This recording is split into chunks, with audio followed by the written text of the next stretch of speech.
Hello and welcome. Welcome everybody to the Wild at Heart show, Real Authentic Uncut, a show for men, by men, about men at USA Global TV and rodeo. Yeah, sometimes life is a rodeo. Radio. My name is Roland. I am the host and moderator of the show and the founder.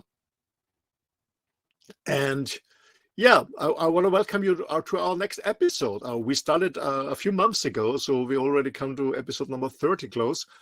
We always have amazing topics, and today we are discussing how our childhood experiences had a long-term impact on different aspects of our life, like health, our behaving, whatever it was in our life. So we discussed this, and it's not myself. I am together with some amazing guys from different parts of the world. We call them the panelists who join us. And if you want to get in contact with them or myself, or if you maybe want to see some of the recordings, maybe you missed one of the previous shows, please go to our website. It's called bonfiretalks.com. There you will have all the recordings of the episode and also all the contact details of the panelists. But now let's bring on the panelists on the show. I will start with my dear friend from Middle East, from Egypt, Mounir. Welcome, Mounir, on the Wild at Heart show. Welcome, Roland. Thank you so much for having me tonight. Thank you so much for being in this great show. I'm looking forward. Me too. Thank you. Thank you, Mounir. Great to have you back, Mounir, my dear friend. So the next gentleman from the UK, welcome, Mr. Big Scott. Yeah, it's Scott in the house. Yo.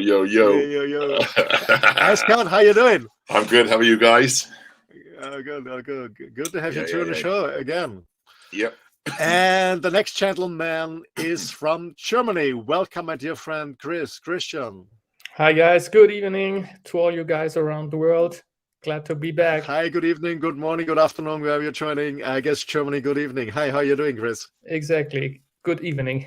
I'm doing great. Good to have you on the show, back on the show. Thanks for coming in. And last but not least, because Marcin is off today, last but not least, also from the Middle East, our dear friend and brother, Hazem. Hazem, welcome to the Wild at Heart show again. Welcome. Hi, everybody. Nice to be here again. Yo. Yep. Hi, Hazem. Yo. Yo. Okay, gentlemen. I guess it's, I'm not quite sure. I guess it's episode number 29 or something. So we're coming very close to 30. Time is running. When I think about it, when we came together, discussed about the show a few months ago, and now we already 30 shows done. It's just amazing. So, and you know, I don't know how guys, how about you, but my girlfriend always says, hey, men don't talk, especially I don't talk much, but we had a lot of topics to talk so far. And today we have another exciting topic, our childhood experiences on how they have a long-term impact on our different aspects on life. A quite interesting topic for me too, because I had a very challenging life, to be honest. I know some of you too. I start with you, Big Scott, because I see that you're muted. Big Scott, any experiences from your childhood that have a positive, it's not all negative, you know, it can also be a positive impact on your status quo thinking, behaving, living, loving, laughing, Yeah, suffering, well, whatever.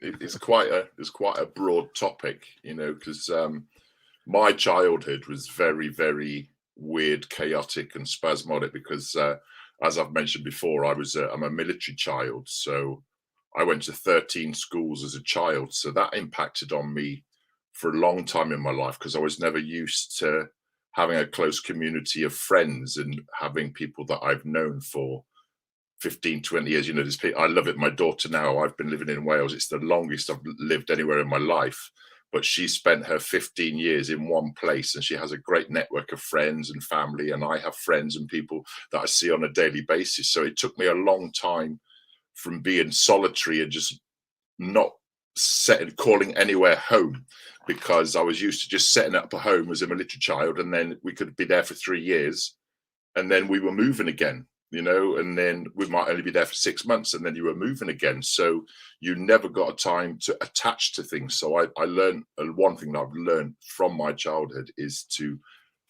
get attached to things, because we're in a world where everything is so detached. So to try and attach is quite hard today. But I think that's one thing that I learned from my childhood, and I love it in one respect because I move so many times. I think that's why I enjoy the radio, because I love talking to people and I love listening and playing music. So I'm a social chameleon. I can mix with multimillionaires and I can mix with the bin men and whatever, and nobody's no different. You know, it's just, we're all human beings. So yeah, being a military child it took a lot, because it was discipline as well, you know, a lot of discipline, and a lot of discipline was because we love you, and to learn that, you know, discipline is not love. Do you know what I mean? It's so, and that's the old archaic way of people living, you know what I mean? So yeah, learning to be human. Okay, Scott, I have a question, because you said, okay, not learn to be attached to things. Was it difficult for you to make new friends all the time, or did you just say, okay, stop it, it doesn't make sense because I don't know how long I'm staying? Was this really challenging for you, having friends in your childhood? Yeah, in a way, because you had to learn to make new friends pretty quickly, but not to get attached, because, as I say, you might only know them for a few months, a year, 18 months, 3 years, and then they're gone again. So you get used to letting things go, so you don't get physically attached to things, because you're used to them not being permanent in your life. Do you know what I mean? So I think that's one aspect that I learned. Do you know what I mean? And I've got friends around the world that I haven't seen for 10, 15, 20 years. I can meet up with them, we sit, we have a drink, and within half an hour, it's like we haven't seen, you know, it's like we were seeing each other for the last 10, 20 years. So I'm used to long distance relationships rather than long full on relationships. Do you know what I mean? So I hope that makes sense. Yeah. Is it the same for you with your love affairs? Did you say, okay, long distance, but not long lasting? Yeah, because I was always used to moving. You'd start a relationship and then you'd be moving as a youngster, you know, in your teens. You'd meet a lovely young girl. I remember I met a lovely young girl in Germany, and it was one of my first relationships. And then the next thing I know is like, oh, we're moving back to England, you know? So you're just like, oh, wow. Okay. So, yes, it took a long, long time to have trust in relationships. Do you know what I mean? And trusting in how long is it going to last? And I've learned that no relationship has an infinite time span on it. Do you know what I mean? You have to embrace it for what it is. And if it lasts for a long time, then brilliant. If it doesn't, then I get used to it and I move on. Do you know what I mean? It's my detachment, because I'm used to being attached to anything for such a long period of time. I think that's one thing that I've learned to adapt over the years. Do you know what I mean? A military childhood is quite interesting. Yeah, yeah. I mean, I had almost a similar situation. I always had to leave school, but the reason was because they always kicked me out. So I have to go to another city for school. So someone takes me to school. It was always difficult to make friends for me. But when I had my first longer relationship, I was really very attached to it, not losing it. But at the end, it was lost. Anyway, Christian, how about you? Your childhood? Oh, well, one thing that really left an impact on me is the relationship of my grandfather and my grandmother. He was a very old school man, I'd say. So he had very high standards on being honest, doing things until the end, stuff like that, not giving up. And I grew up like the first 7 years of my life, mostly with my grandparents. So they had a huge impact on me, and especially on relationships. I learned, and this is something I'm really thankful for, that to share things is a very good thing to do in a relationship, like to share like household work and stuff like that. So both only have to do half of the work. So this was one of the really strong impacts of my life concerning relationships. And as our topic also contains what impact our past has on our body. I'd say I've done martial arts for over 20 years or 25 years.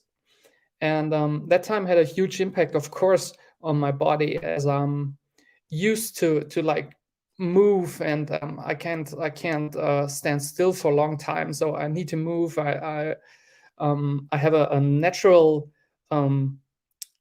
need for healthy food, because I'm used to it. Like we've been training 7 or 8 times a week, so you don't get the amount of energy you need with junk food. So this is another impact that the sport had on me, like in my younger years. Very good. I love it, because you have so many positives, memories that have a positive impact on your present being and state. Very cool. Mounir, how about you? Let's start around everyone, and then we go deeper. Yes, and I think it was one of the things that I realized after that. It was my the idea about emotional neglection.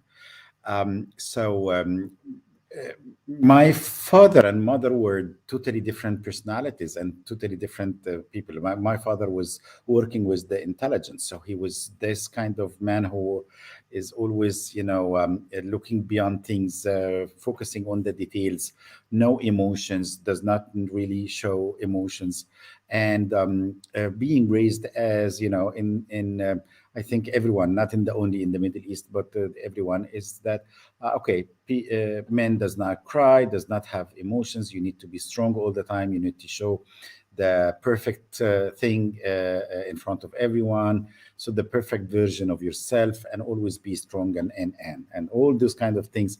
I mean, definitely have made a lot of impact. I mean, it's I would say, yeah. And I was just thinking about it today, and I found that it's mainly like,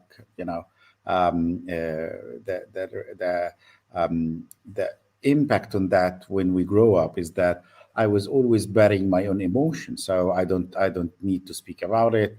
I can feel it inside, but on the outside, I'm just okay. I'm doing perfect, and so on. But inside, even I'm devastated, or feeling weak or anything. So I bury my own emotions. Not easily being able to ask for help. I ask for opinions, but it's not. I don't really say, okay, really, I need help now. That's something else. Because again, understanding that strong men does not ask for help. Yeah. Always judging myself in a very harshy way. So it's I always strive for perfection, need to do things better. If I'm working, I'm feeling guilty because I'm not with family and kids. If I'm with family and kids, I feel guilty because I'm not working, and so on. So that's it's always being, having this kind of guilt and shame, and striving for perfection. Maybe I'm extra sensitive about my rejections or conflict. I'm not really. I want everyone. I'm a people pleaser, so I want everyone to be pleased, and so on. And if we are having a tough conversation, or this kind of confrontation, I would always avoid that. Take more on myself rather than not to please you, or to have a confrontation with you. So I think it was a lot of things that made this kind of impacts when I was growing up, and it was only because very simple things, wordings that came naturally from the heritage of the fathers and the parents, and so on, and that would. I would say it changed a lot in my personality when I grown up. Thanks a lot, Mounir, for opening. Before we keep going, I think we get a comment from Sheila. Moments ago, I was thinking about some childhood trauma and perceiving it in a new way, and I'm 60. I believe we can always reframe things like this because we never know the whole story. There are so many fractions and common. Absolutely, Sheila. Thanks for your comment. Thank you. Sheila, let us know where you're joining us from. Would be nice to hear more from you. Yeah, absolutely true. I mean, when I think about my childhood, it was not the best, to be honest. I was talking, I guess, in a different show about that, what happened to me in a childhood and with these traumas. But yeah, I will talk a little bit later. Before that, I would love to hear Hazem. Hazem, how about your childhood and any positive, very positive impacts or negative ones? Actually, my childhood was, I think for me, it was very positive. Thanks God, of course. I'm a social person from the beginning and extroverted. I love people and I love my friends. I do extreme sports since my childhood. I think it was when I was 13 or 14 years old, I jumped with a parachute from the airplane. It was a course, and then we took this sport, diving and snorkeling in the Sinai and in the Red Sea, camping when I was also 11 and 12 years old, and 13 and 14 in the desert in Sinai. And I have a very funny story that in the desert we were like camping and there were like camels, and I was trying to, every day I was trying to feed them bread. And then one day I just moved my hands like this as if it's bread, and the camel came and he didn't find bread. So he started running after me around the camp. Yeah, it was funny. He's gonna kill me. That part. I went to when I was like 2 years old. We moved from Cairo to Dubai with my parents. Both of them were doctors, medical doctors, working at managing hospitals in Dubai, the United Arab Emirates, and I was in English school there, and I can remember that I think the Queen, Elizabeth, yeah, she came and she visited Dubai, and we go outside with the flag, yeah, the Queen. And I was using, I used to play with Americans at that time. They used to play the American football, and they were actually, they have passion about it, and they played aggressively. And I was at that time a very shy person. I don't know why. And they started like hitting me to get the ball. And when I came back to Egypt, I shifted to be the one that is not shy.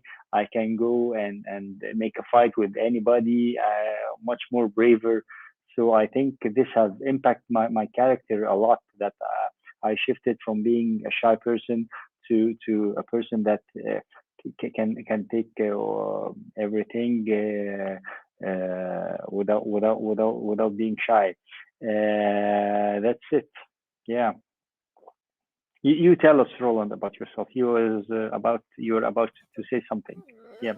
Yeah. Thank you, Hazem. Before that, we have another comment coming in from. Hey! Thanks for your feedback. Nice show. Yeah, I guess we soon have you on the show too. Thank you, my dear friend from Africa. Well, my childhood. Yeah, to be honest, I have not many memories, but when I think before we started the show, what impact has it on my life, my childhood, what came to my mind is that my childhood was a little bit ambivalent too. I had a father who always told me I'm not good enough. I'm not good enough. Doesn't matter what I did. Late in school, when I was younger, I'm Austrian, from the mountains, a lot of snow. So we are known that we learn skiing earlier than walking. So I was very, very early times on skis, but it's normal from my area where I'm coming from. But I always told me that you're not a good skier, you're not good enough, you're not good enough, you're not good enough, you're not good enough. So he was always demotivating me. And I was always crying, but finally, I was a skiing teacher later as a student, a very famous one, by the way. But anyway, but I was saying, my father always told me I'm not good enough. Whatever it was, skiing, late in school, I did martial arts, whatever I did, I was never good enough. And my mom was the total opposite. She always said, yeah, you're cool, you're good, keep going. So she was always motivating me. So there was, I was like this rubber band, both sides, some is throwing on this direction, the other one is throwing in this direction. I was in between. So what happened to me, or the impact on me, on the other hand, I was very insecure a long time. But on the other hand, people thought I'm very arrogant because they felt I have a lot of self-esteem. So it was very ambivalent for me, because I had both sides every day. You're not good enough, and the other hand said, yeah, you're good enough. So and I didn't know what to believe. So the second impact on that, or let's say, a following impact on that was that I didn't trust people because I didn't believe what is right. Are you lying to me or not? So is my father right? Is my mom right? Who is lying to me? Who is saying the truth?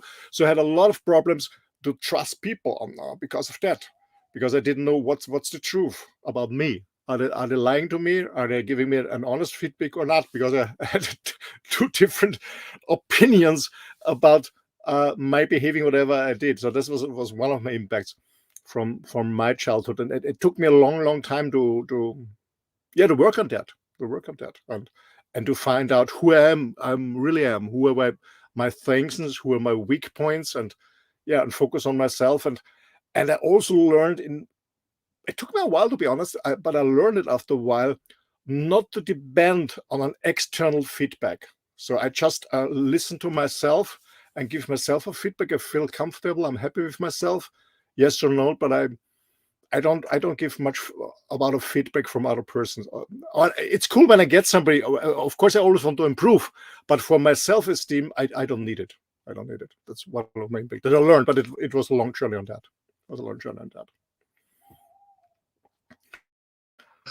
Who's got the owl? Words of wisdom. But no, I agree with you. My father was the same, and it's a military thing. Do you know what I mean? Nothing was ever good enough.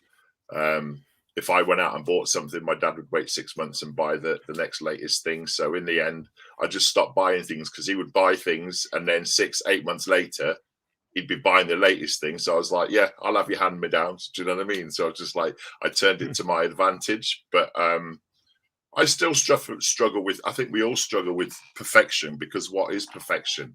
You're not taught that as a youngster. You're taught that whatever you do, you could always do better. You can always do better. You can always do better. But people don't tend to tell you how to do better. So that's one thing I've learned from my childhood, is if you want to get better, you have to start getting better. And then once you're on that path of looking to get better, the right people help you get better. Do you know what I mean? So there's cynics and there's critics, but like yourself, I'm confident in myself, and I'm professional enough that I don't care on other people's feedback, because one person will love you. It's like Marmite. Somebody will love you and somebody will hate you, but it's not my business what other people think. But when you're young, you think what everybody else thinks is the most valuable thing in the world. You're a people pleaser. Yeah. I've always been a people pleaser. And I think that's why I do the radio, because I like to give people the opportunity to talk, because like the woman said earlier on, we've all got an experience. We've all got experiences, but there's a lot that we've probably had similar, might not be taught in the same way, but we all have certain things that I think are fundamental for our life journey to learn, and learn that things that were done to you that you thought were good and right back in the day, they're not. You don't have to carry them on. Just because this person did it or that person did it to you doesn't mean you have to carry that forward. And that's what I've done, is turned everything around. Turn your footprint around. We all have shit in our lives, but who are you at the end of it? Just believe in yourself. Absolutely. And that's also the comment was saying from this lady before. Actually, I was a people pleaser too in my early years. Absolutely. And I remember, when I had my fast career, I was always on stages speaking in front of thousands of people internationally, really thousands of people. And it really felt good, the applause, and especially the girls, all the groupies around you. Even in business, you can have groupies. But later on in the hotel, when I was alone, I really had always this. I was crashing all the time, crashing down. We have another comment, and then I want to ask something, Mounir. We have a comment from Push Child Foundations Uganda. Next time I'll be talking about my project. Yes, we will do that. I didn't forget it. Yes, need help, my fellow man. Yes, Push Child Foundation. Thanks for joining us, and of course we will support this. Coming back soon to you. Mounir, I have a question because you also you said before your dad, military background, intelligence, really tough. How about your mom? Did you get support from your mom, or was she passive? Yes, it was. No. It was absolutely yes, as you were saying. So she was the opposite. She's very kind-hearted, very quiet. She loves us. She gives a lot of attention to us. I look like her a lot, the same color, same eye color, and so on. So I was always, find this kind of caution with her. So it was really that. But it was, again, I was struggling between the two worlds, as you were saying, Roland. What is the right things? I mean, is it should I understand that this is the man that I need to be? So that's why I need to do 1, 2, 3, 4, which is the things that Father is telling me. Study more hard, because if I lost 2%, so I'm 98%. So why don't you get the 100%? Or I listened to my mom when she was saying, if you studied a lot, so get some rest, go out, and you're doing fine.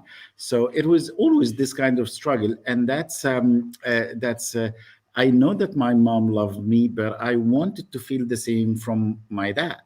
And that's okay. So this is what I need to do. So in order to be better person, in order to be having this kind of things, it's gonna be, I need to work myself up more and more. And one of the main things, Roland, that I can share with the audience, because I didn't feel safe. It in my early childhood, my father said it's okay, and this is, I know that it's a little bit different in Europe and the States, but it was for us, your dad saying I'm gonna be just paying for your education, but after that I'm not supporting you at all. And that was scary.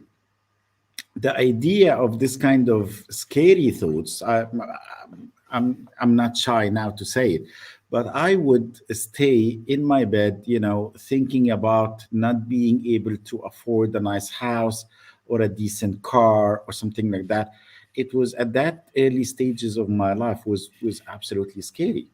So at that point of time, I was always feeling that I'm not going to be able to go to my dad if something goes wrong.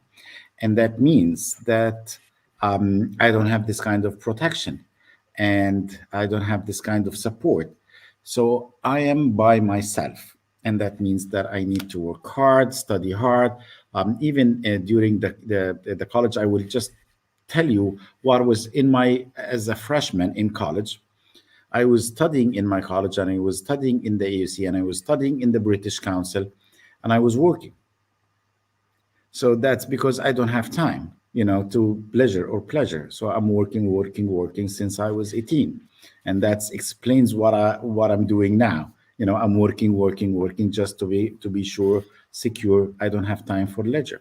So those kind of things, I think it's, although it was, at that point of time, my dad, I know what he wanted to have is to build a strong man that depends on himself.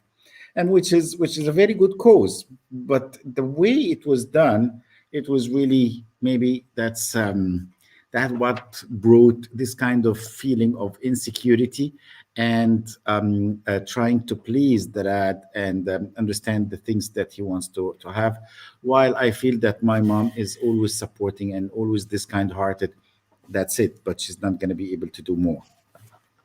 Yeah, I can relate to that. As I said, it's the same to me. My father always not good enough. My mom always protected me, or saying I'm good. And I remember my mom always, when I was a student, she always called me and she offered me because my mom, she had an amazing network, And she always offered me amazing jobs, with a hell of money for jobs I've never done before. But they always said, yeah, my son can do it. My son can do it. So she pushed me really very, very often in a very positive way by always supporting me. I remember she had a patient, and he was a very famous photographer, the first food photographer in Austria, always doing this for this women magazine, this receipts for cooking books when they come up. So it was very famous. And he was working together with a very famous cook at the time, but this guy was in a clinic to get sober. So he couldn't work.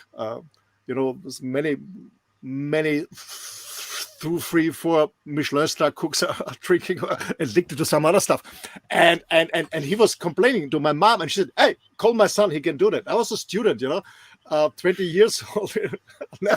never did it. And she called me and said, Roland, I have a job for you. So I called this guy and he said, can you do it? And he offered me, I earned in one day more than.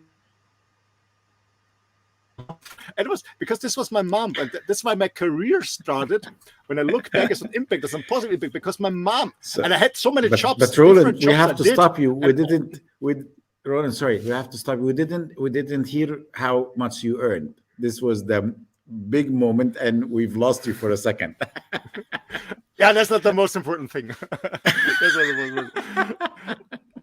Well, I can tell you, it was 25,000 shillings on one day. It was more than my father earned in a whole month. But anyway, no, it was not more. But that's the positive impact because of my mom. She was always motivating me to get out of my father's hand, always motivating me. And so I did so many different jobs, and still now I never have any issue with change, because I love trying out different stuff. But to come back to my dad. To get out of him, what I did when I went to university to study, I always sent the money back. He transferred me money every month for my studies, and the next day I sent it back. It took me, I guess, 7 months. Sorry, 7 months. And after 7 months, he realized that I don't want to take any money. I don't want to have any influence.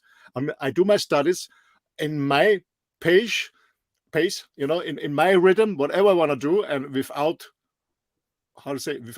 any obligations. They said, okay, I have this is my marks, so this is my marks. I do my studies and I don't want any feedback, and I don't take the money. And so I started very, very early to become independent. And I know what you mean, Mounir, by being afraid, not being good enough and not survive, because I know I'm myself. I had the support from my mom, yes, but she had no money to give me. She had no money, but she gave me a lot of motivation. I'm very thankful for that. She had no money for me. She was not a well-educated person. She was not in university, but she was always supportive. And and this is still an impact on my life. I remember with my second wife, I was married, and I was playing golf all the time. And I wanted her to start, and she did it because she didn't want to play golf, but she did it because she loves me. And I booked her a vacation in South Africa and said, we're going for golf. And she said, yeah, but I don't play. So she started, and she was really terrible in the beginning. And she was crying on the golf course. And I always said, I don't know, she was hitting the ball, and the ball was just 1 meter. And I said, perfect bowling, closer to the hole, perfect, closer to the hole. So it's still in me. I'm always, maybe that's because I become a consultant and a trainer, is motivating people to get the best out of it. I don't know. But I was talking too long. Yeah, but that was the impact on me. So it's a positive one and a negative one. It's both. And as I said at the beginning, it's a little bit ambivalent. My father, very hard, very strong, very forcing, and my mom always motivating. And I think being able to understand this and do the balance, this is why we convey what we convey for the kids. So what I'm trying to do now is that I always give my kids the same. You need to go out, you need to do for yourself, you need to think about your career and so on. And but I will support you. So, and whatever, if you're doing some mistakes or something, at the end of the day, I love you. And those kind of things is that, you need to work, you need to take care of your studies, because it's a tough word, and you need to prepare yourself for it. However, your dad is here. That's the cushion that we need to give for the kids. Absolutely. Actually, I did the same with my kids. I have 3 boys, and they're grown up now. But when they went to school, when they came home with they get a certificate or they had an exam or a test, whatever, and I was asking how was it, that they told me that the mark they get, and I never said good or bad. My only question was, are you happy? Are you happy with this? Yes, then it's good. If not happy, we learn more. You're not learning from me. It's not for me. It's for you. I don't push you. I don't put you under pressure. It's all about you. If you're happy, it's okay. If you're not happy, you have to do more. Absolutely. Because I've always felt this pressure from my dad, and this was and actually, to come back on this, I had a relation. I didn't see my dad for a long time, many years. And I remember when I moved to Mallorca almost 15 years ago, and I had this amazing luxury penthouse with the money I earned, and a garage full of luxury cars and all the shit, at the time, which at that time was important for me, not more anymore. And then finally my dad came. My mom came very often then, and she told my dad, yeah, come over and see how Roland is living and blah, blah, blah, blah. And he came over, and I will never forget this. He came to this amazing venue, and I will never forget. He stood on my terrace with this amazing sea view, my huge pool, the jacuzzi, and all the shit. And he said, "All this was you have here? Did you paid this all in cash with the money that you earned, or is it the money from your wife?" And I thought, I push you out of the terrace. I kill you. I was so, I don't know, angry or disappointed. It was just a mixture, really, to push me down again and down and again and again. And I think that's one thing we learn with fathers like that. We think they'll change. We can please them, but we can't. Do you know what I mean? No. And as a people pleaser, that's where you get it from. Because and what you said, Mounir, the words were, your mum would say, as long as you've done your best, I love you, whatever the outcome is. And it's those words, as long as you've done your best, it doesn't matter, I love you. And those were the words that you would love to hear from your father. But being the alpha male and being the provider and stuff, you can never be good. You can always be better. You can always be better. And you burn yourself out trying to be better. But the older you get, you realize it doesn't matter what other people are saying. A lot of what things are saying are fallacy, and how long do we carry that within ourselves? And when do we man up and say, right, hang on, I'm going to take responsibility from this? When you have your own children, my first lot of children, I was a crap dad, absolutely shit dad, because I brought them up the way that I was brought up. And then there was a 10-year gap, and I've now got a 15-year-old daughter that is, has made me the best father that I could ever be. And she's doing her grades and stuff. And I've said, listen, as long as you are doing your best, I don't care what the outcome is. Because she's got a lot of other skills in life that will do her really, really well. But as long as you've made your best effort, then that's the best outcome. Don't walk away thinking, oh, do you know what? If I'd have studied a bit more or whatever, if you've put your heart and soul into it, then I'm fucking behind you 100%, So. Absolutely. Christian, I know that you're the expert on this field. For our audience, I know we had some conversations too in the past.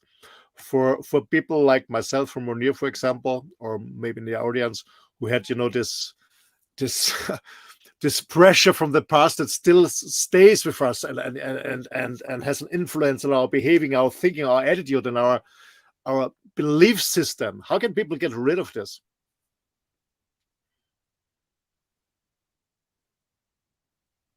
Chris, are you with us?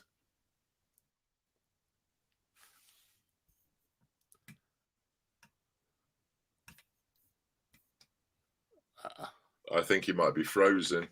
I can't really hear. Oh, there we go. Yeah, there we go. Okay. Could you hear my question, Chris? I think we're having some network problems right now. Okay. No, not really. I think it's good now again, but I didn't hear it. Okay, Chris, my question was, I know that you're an expert in this field, and we had some but I can conversations. Hear you now. Okay, very good. I have a question on you as an expert in this field, and we had some conversations in the past about it. Like myself, you have pressure from your dad, and this has an influence about your belief system that you carry with you. How can people get rid of this?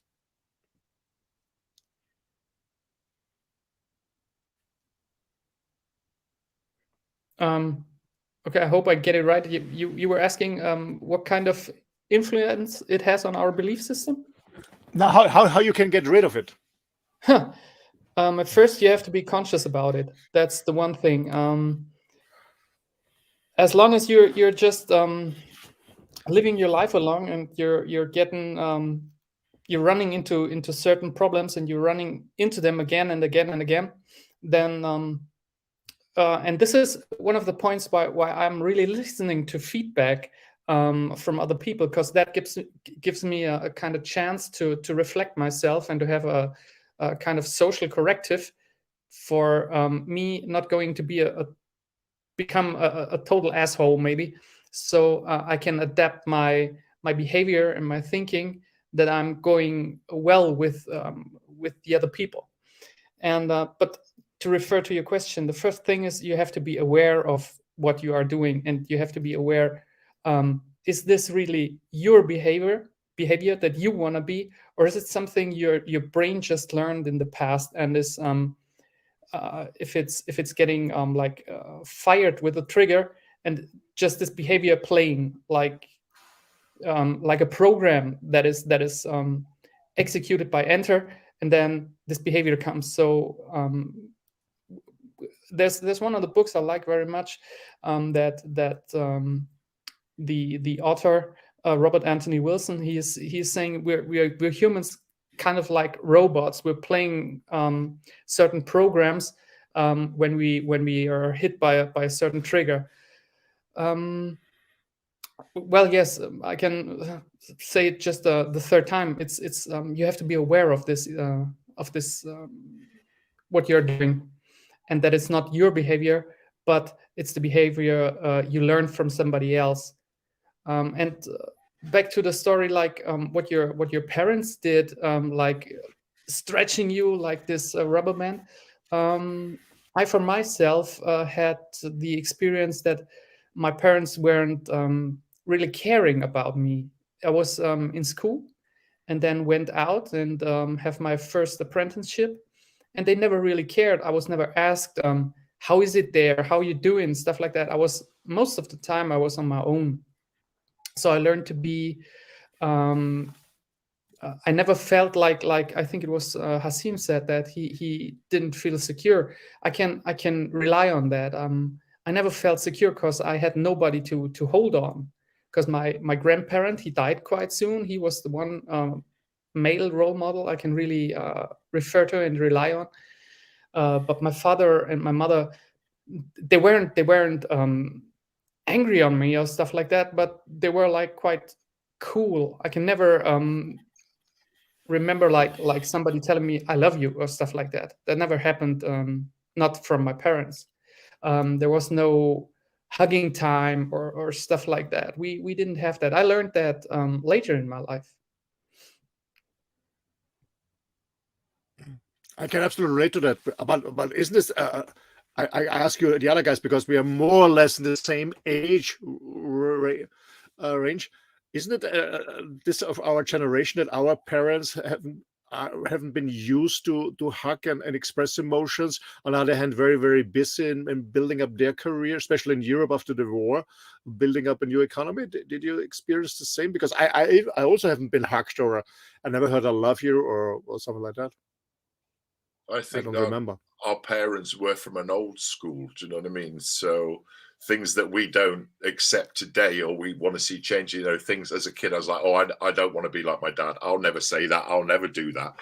And even at this stage, some word will come out of your mouth and you go, oh my God, my dad used to say that. Or I'd sit there stroking my beard and you'll see me doing it. And they're mannerisms that I've picked up and I can't change them. Do you know what I mean? But there's certain things you can keep, but there's other aspects of your younger life that you need to, as Christian says, is take ownership. Once you take ownership that it's not you, you can work around about, well, what is me? Do you know what I mean? So I'm 54. I still don't know who I am, but I've got a bloody better idea now than I did in my 30s, so I'm happy with life. I quite like beforehand we were talking about, one of the topics we should do you enjoy your own company? I do enjoy my own company, and I think as you get older, when you're young, you're scared of your own company. You're going out all the time. You're out partying, doing whatever.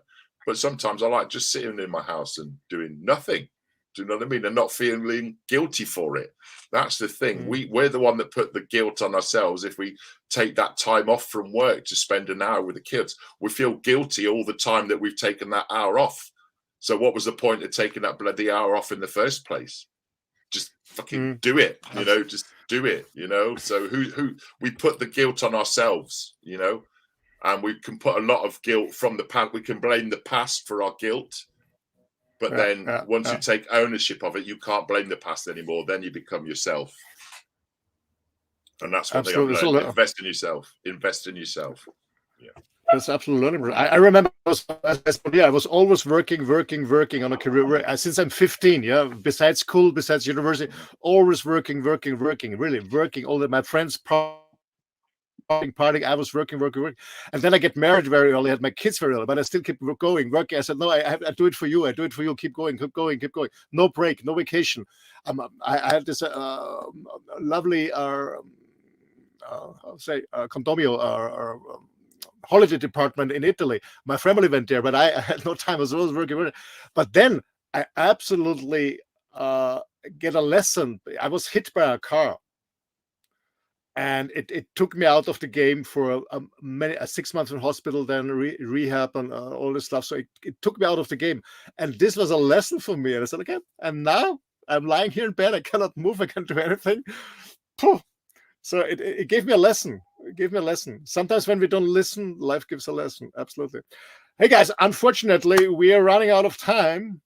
So thanks so much again for your contribution. Thanks for opening up your heart and speak about yourself. Yeah, to our audience, I hope you enjoyed it. Actually, Scott, you teased it a little bit on talking about having time for yourself, being by yourself. Mm-hmm. So, ladies and gentlemen, the next topic we will talk about how time out or being by ourselves. What does it mean? How is me time? Yeah. Do we have me time? Do we need me time? On what we are doing in me time? Okay, and as I said in the beginning, please go to our websites, bonfiretalks.com. You can get in contact directly with all these amazing panelists in different languages, in English, in Arab, in German, and in Spanish. So contact us. Not in Welsh. Not in Welsh.